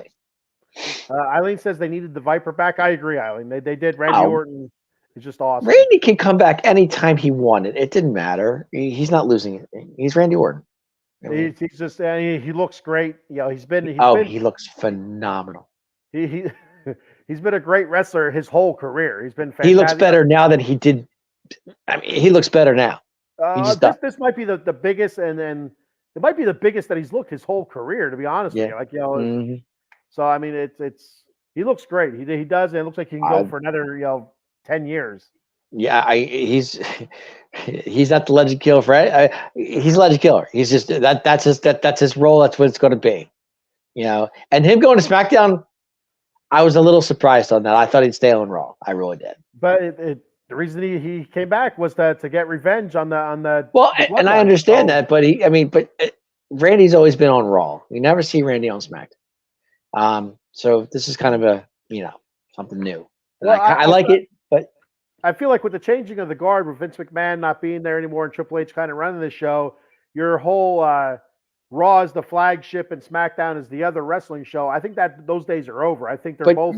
But you're putting all the talent on SmackDown. If you think about it, I mean, with Roman, now you got LA Knight, you have Randy Orton.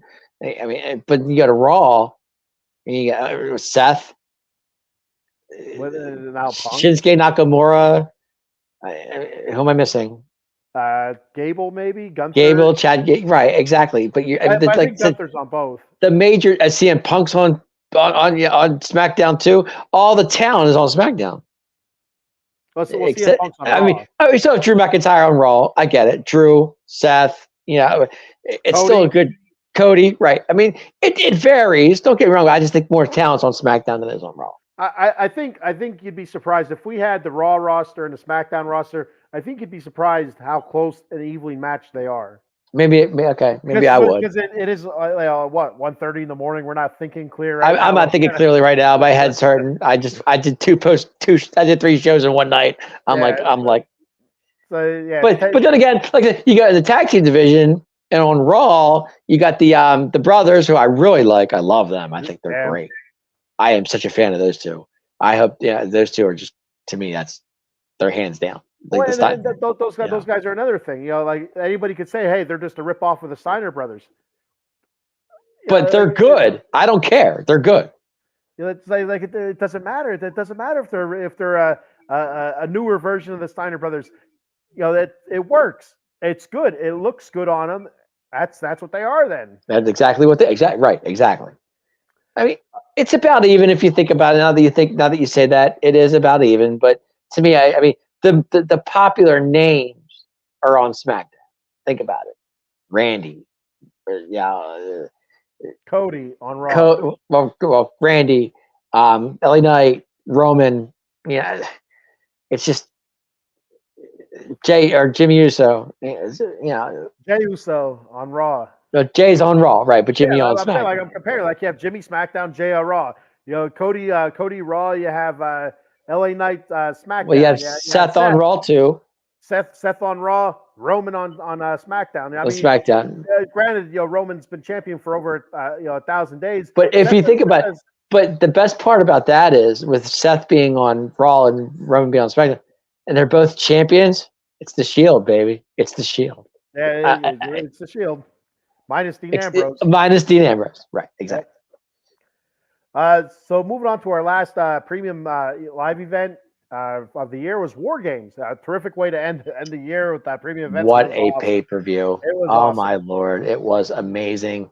The return of Punk. It was just the whole thing. So quick refresher for everybody. The women's match, you had Io Sky, Asuka, Bailey, and Kairi Sane versus Charlotte, Becky Lynch, Bianca, and Shotzi. Shotzi was a surprise after that. She was the weak link in the match to me. She was the weak link out of that.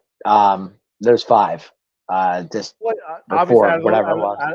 Out of both teams, she was probably the weakest, but I thought she had a great showing for somebody that you didn't expect to do anything. She did great. She held her own. I'll give her that much.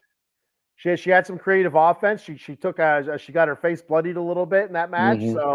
So I mean, all that stuff is good. Yeah, it was great. I mean, don't get me wrong, the match was great. All women, all competitors were awesome. Well, and the highlight of that match for me was the Io Sky spot where she's at the top of the cage. She sent the chain down to the hell's her buddy's name out there, the hurt one. Kairi Sane? No, not Kairi. She was in the match, right? The other one. Oh, I can't think of her name. Yeah, the hurt one, the hurt damage control. Right, I got you. I got you. Anyway, yes. she tosses the chain down, and they hook a goddamn trash can up to it. They hoist it up. Then Io Sky puts a trash can over herself. Right. And jumps on the opposing team. That was awesome. That was fantastic. Whoever thought of that is just genius. Let me tell you. Genius. It was such a neat spot to visually. Such a cool spot. It was awesome. It was awesome. I agree. Then you also had the men's War Game match, which was fantastic as well. You had Cody, Randy, Sammy, Jey Uso, and Seth versus Drew McIntyre, Finn, Damian Priest, Dirty Dom, and JD McDonough. So JD McDonough. And the big mysterious thing was, was Randy going to show up? Randy wasn't in the cage with all the other combatants. So, is Randy going to show up? They're all fighting with each other. Randy's not going to show it. Cody's like, he's going to be here. I promise you, he's going to be here. And they weren't buying it. And then finally, Priest was going to cash in that Money in the Bank. Rhea came running down with the referee. And then and there comes Randy. Yep. The music hit. And the place. That place erupted when his music hit. That place went nuts. They're hearing voices in their head and all that good stuff. And he came down and he looked awesome. He did. Fantastic. He looked phenomenal. He did look fantastic.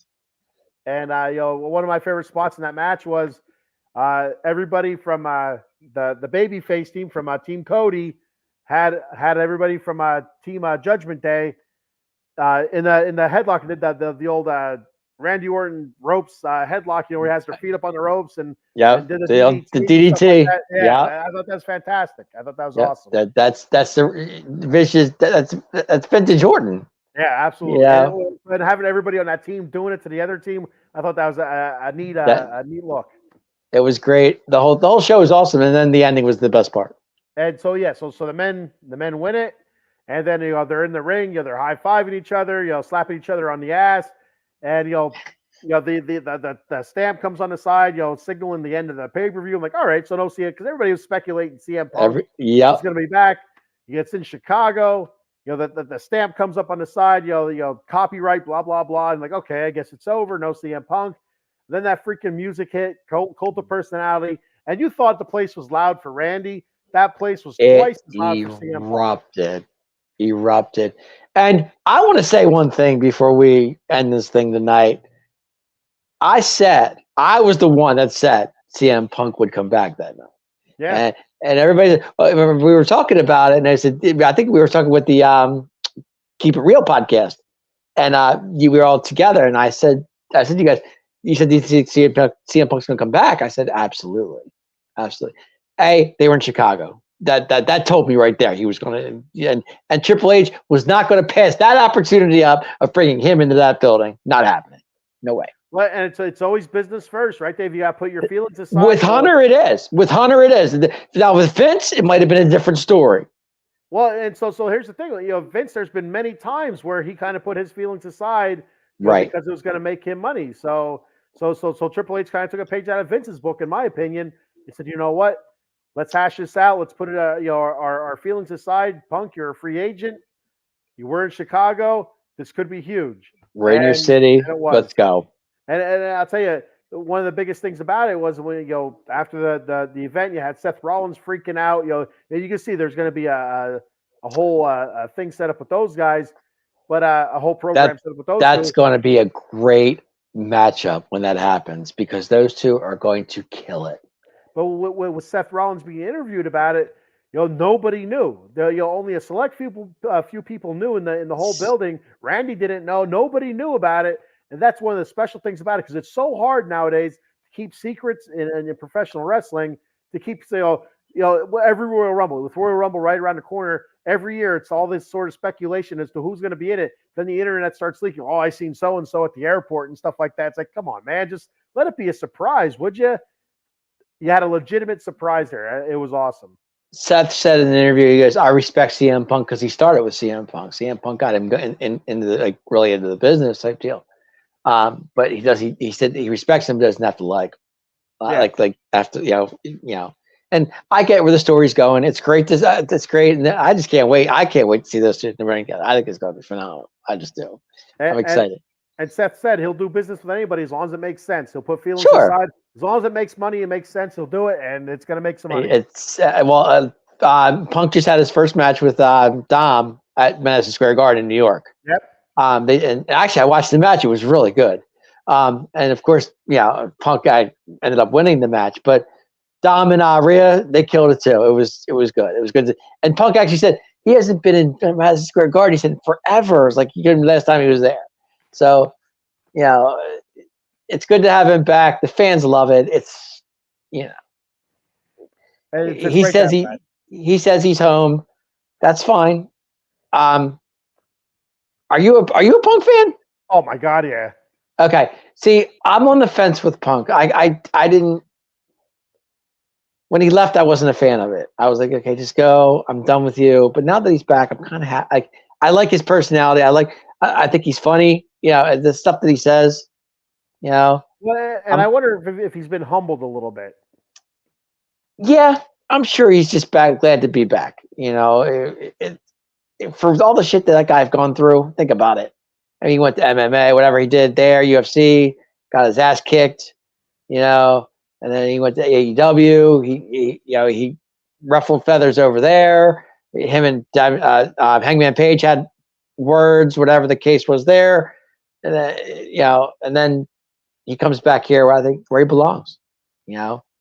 Eileen also loves CM Punk. Oh, of course, and you remember he is a Paul Heyman guy, so Paul Heyman into this. I am so into this. I think it's gonna be fun. And so CM Punk when he left, if you're a wrestling fan, the interviews that he did right as soon as he left. He was hurt, he was banged up, he was pissed off about the booking, he was pissed off about a whole bunch of stuff. Yep. And he couldn't stand Triple H, and he took his ball and went home. Well, him and Hunter were never on the same page.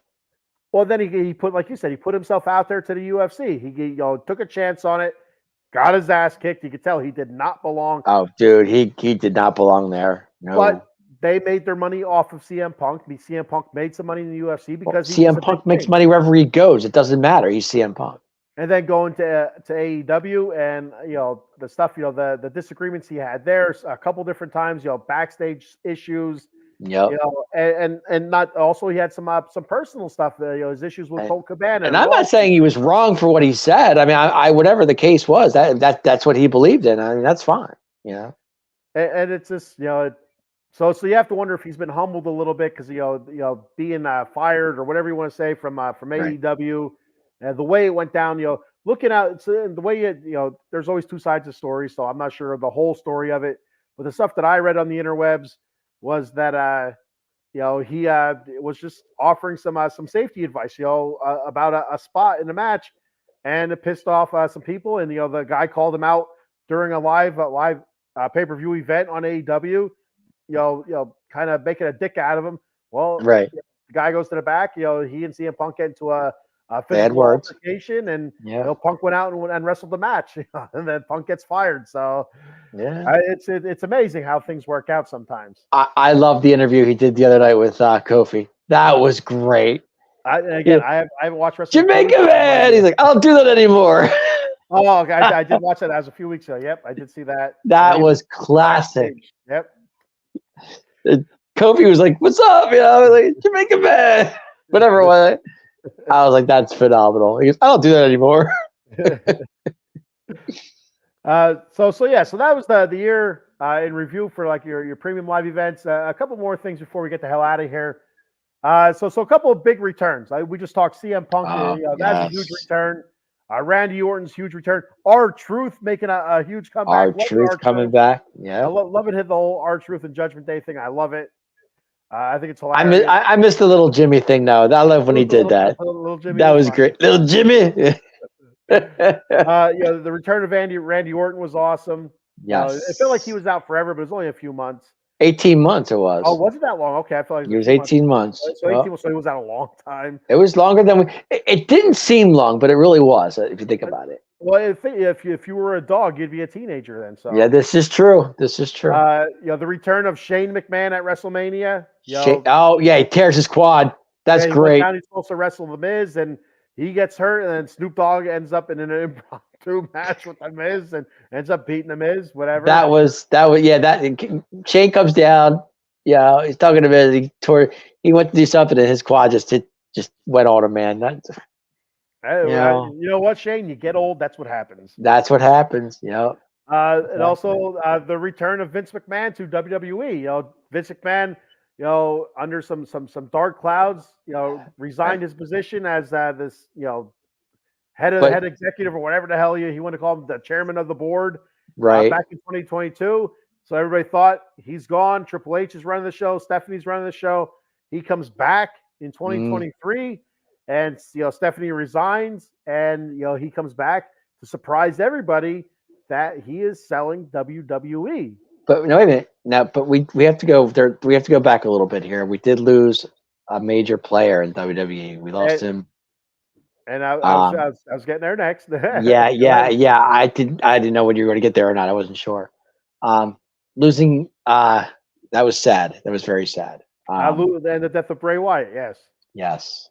Super sad. It's such a bummer, especially what they were building up with him, and he's set to return to come back, and then an illness hit, and you're hearing all sorts of rumors that he's going to come back. Then you hear rumors that he's really sick, that he's not coming back. Then you hear rumors that he is coming back. He's scheduled to come back, next month or whatever, and then just shocking headlines. Bray Wyatt dead. It's one thing that'll really stick out of 2023. But there is one thing that really sticks in my mind for 2023 too, and I know it was the 30th anniversary of Raw, and to see him and the Undertaker in the ring together was great. Yep. And that's when Undertaker whispered something in his ear. Right, and we'll never know what that is because he'll never tell us.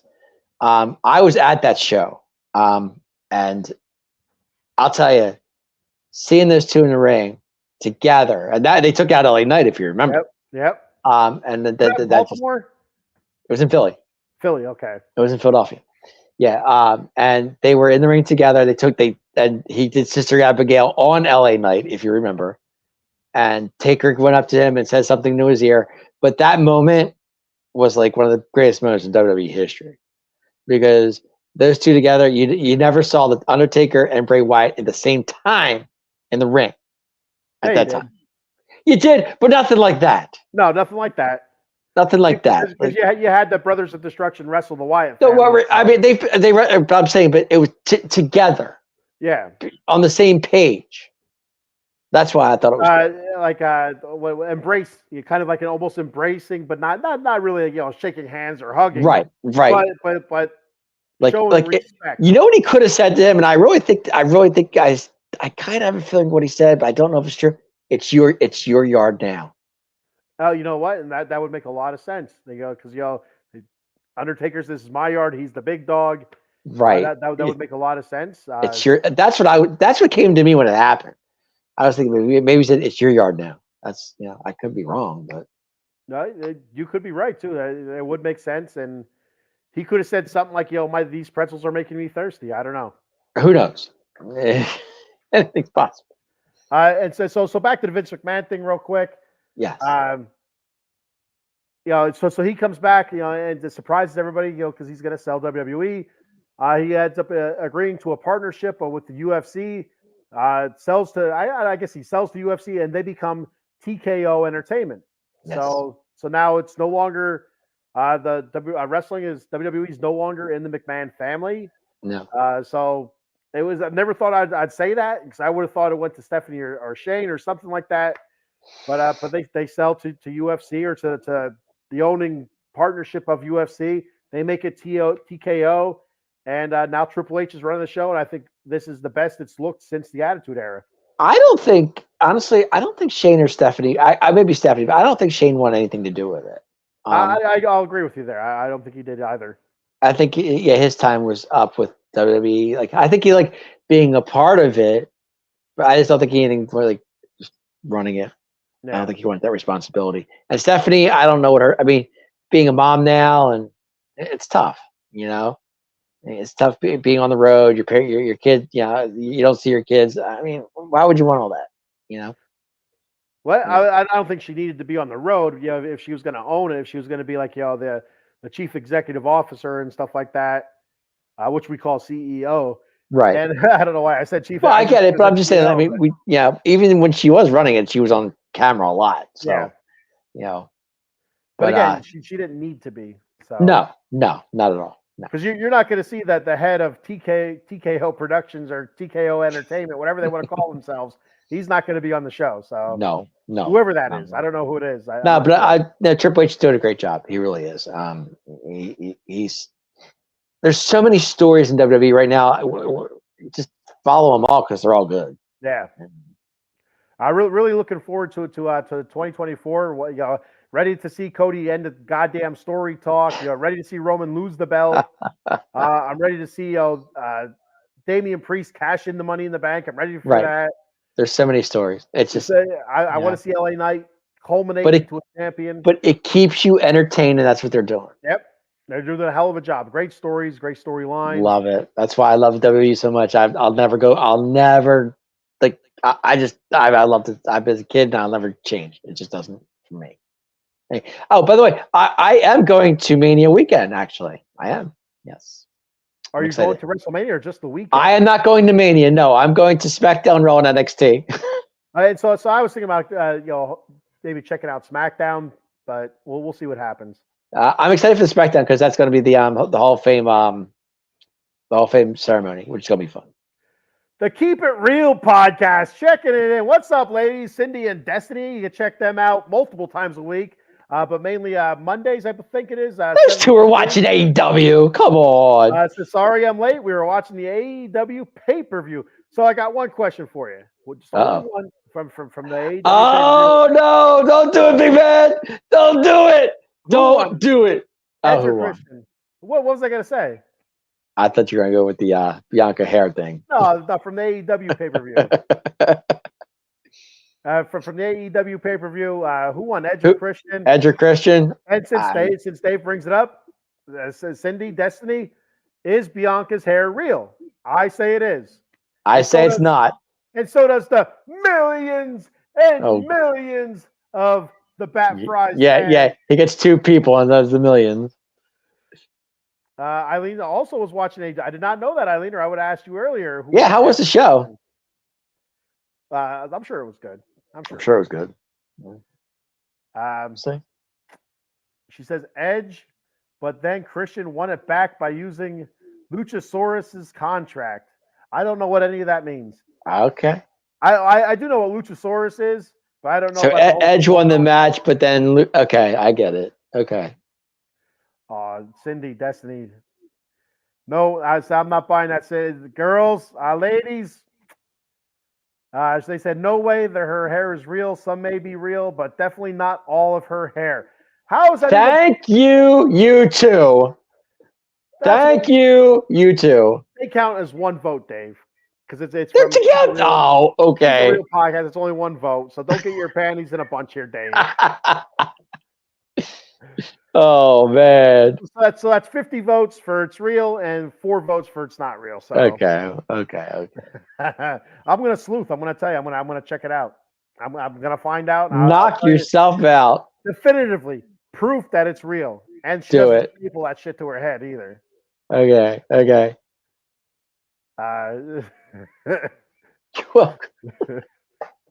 All right, Dave. Anything else before I go to the? I think we covered everything. I think we covered everything. I think we did. An hour and 40 minutes. Wow. So before we come on, I tell Dave, I said, hey Dave, so an hour, so 45 minutes to an hour. He said, so quick year in review, and we'll get that out of here. And I say this every week, and we always end up going 2 hours. So we almost went to 2. Well, that's natural for us. every week. All right, so that's what makes this show so special. Very special. We have Jason Fine, attorney Big Al. You can reach Big Al at 1-800-HURT-123. That's 1-800-HURT-123. Jason Fine specializes in motor vehicle accidents, slip and falls, workman's comp, and personal injury claims. They have 3 office locations conveniently located throughout Pennsylvania and New Jersey. First, in the Garden State of New Jersey, located at Cherry Hill, New Jersey. The offices are located 3 Greensward Lane. The phone number there is 856-209-5258. Then in the Steel City of Pittsburgh, Pennsylvania. The offices are located 500 Grant Street, Suite 2900. The phone number there is 412-365-8151. Then in the city of brotherly love, Philadelphia, Pennsylvania, the offices are located at 1628 JFK Boulevard, Suite 2120. The phone number there is 267-888-2980. That's Jason Fine, attorney Big Al. 1-800-HURT-123, Big Al. There you go, Big Al. And after you get your legal advice and all that good stuff out of the way, head on over to monkeycoldcoffee.com and wake your ass up with some coffee, some premium gourmet coffee. They got the bourbon chocolate chip infused coffee, toasted coconut rum, Sumatran blend. That's a medium roast coffee, whole bean or ground. That's part of their global gourmet collection, as well as the organic blend, Perula, Florida, is part of their global gourmet collection as well, whole bean or ground. I also got their newest flavor, which is a honey agave flavor. Had it today. Fantastic. I love their coffee. So that's good. Make sure you get some of that. They're also selling some barrel-aged honey on their website, which is, I think that's pretty sweet as well. And also head on over to the swag shop. Get yourself a T-shirt, coffee mug, tumbler, cold brew pitcher, K-cup adapter, and don't forget your Paradise rum cake to top it all off. And at the checkout, at the register, use that promo code OOTB Sports for 10% off. That promo code, once again, is OOTB Sports for 10% off at monkeycoltcoffee.com. Get your Monkey Cold Coffee, everybody. Yeah. Yeah, there we go. Get that coffee in you. So a couple more comments. And don't forget to call Big Al. Yeah. Call Big Al with that cup of coffee in your hand. Say, Al, I'm drinking some Monkey Cold coffee. What do you got for me, brother? Big Al, let me talk to you. Yeah. Keep It Real says, and just a side note, Adam Cole is not my friend anymore. What did he do this time? All right. She goes, here it is. Eileen says, Adam Cole was the devil and MJF lost. Wow. So hang on. So Adam Cole was the devil. Okay. And so Adam Cole was MJF's best friend, right? Yeah, that's correct. Well, yeah.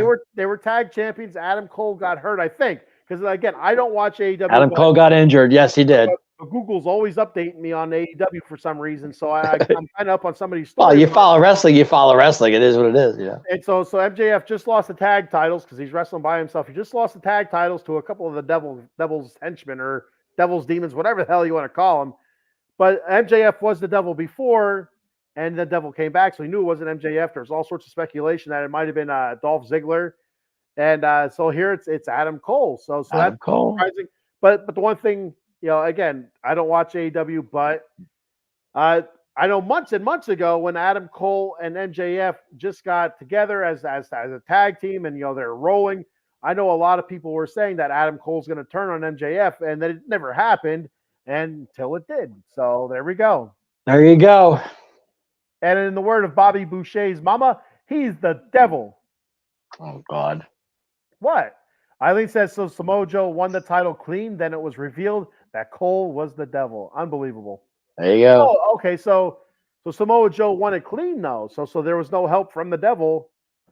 So, I mean. I didn't see it. I can't say. Samoa Joe, Joe's going to kill you. So he didn't need the help from the devil. Samoa Joe could do his own handiwork. I guess so. All right, brother. You ready to get out of here? Absolutely. I am podcast out tonight. Coming up very soon, you can check us out on iHeartRadio. Coming up in the new year, we'll give it more information as it comes along. We'll be working on that early January, so you'll be able to check our podcast out also on iHeartRadio. So that's pretty cool, I think. Oh, we're on the radio now, big man. Wow. We will be. I come up here in sometime in January. I think near the end of January probably. And again, we'll put more information out as that comes through, and it'll be awesome. It sounds it. Wow. Check us out. So from myself here, I'd like to say Happy New Year to everybody. Be careful, be safe, enjoy yourself, but be smart about it. Dave, Eileen, you be good, girl. And so yeah, and a quick shout out to the Keep It Real ladies. Thanks for checking in. And I thought that was awesome seeing some video clips of Destiny doing the Sister Abigail. I thought that was pretty awesome. Saw that. That was Destiny. That was phenomenal. I got to be honest. That was really good. That was AJ Styles. That was definitely phenomenal, no doubt. We got two more comments before we get out. Lord. I got to read all the comments. I can't leave. Yes, you do. Yes, we do. Keep It Real says Happy New Year. Happy New Year to you too. Yes. And Eileen hanging in there tough. Eileen says I'll be naughty, but at home. There we go. See, I told you she'd be naughty. Dave, you've been saying that for what? Eileen's going to be naughty. I know it. Yep. And one of these times I was going to be right. Yep. All right, Dave, you want to take us home? Tell them whose game it is, Dave. Let me tell you, everybody, whose game this is. The Atomic Drop Podcast. Yeah. Good night, everybody.